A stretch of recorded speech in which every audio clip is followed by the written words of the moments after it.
Ние може само да нагаѓаме. Значи, не... Каков сигнал ваквите дејанија испраќаат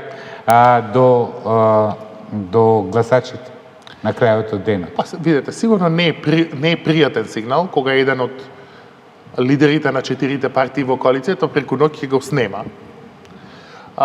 Но од аналитичка гледна точка, сепак ние не анализираме од перспектива на гласачот, туку од некаква политичка гледна точка, не е неприродно кога вие спојувате хетерогени партии да има луѓе кои нема да се најдат во новата платформа.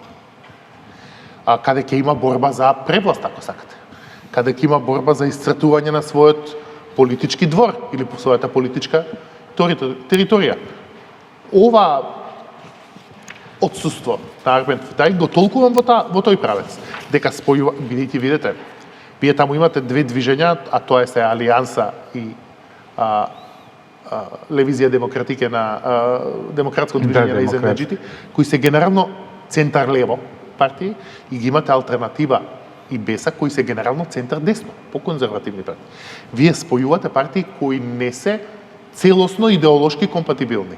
И вакви ресла не се невозможни, ниту ненормални. Прашањето е дали вкупниот процес ќе ги преживее тие предизвици.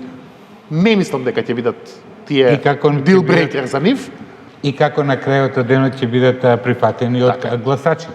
Па затоа и рековме, ова е почеток само што ќе се случува, ќе видиме после како ќе продолжи таа интеграција, дали ќе продолжи и каков ќе биде успехот на создавање де факто еден политички субјект. Во зависност од тоа ќе можеме да коментираме, да даваме прогнози за тоа што ќе се случува понатаму. Да, можеби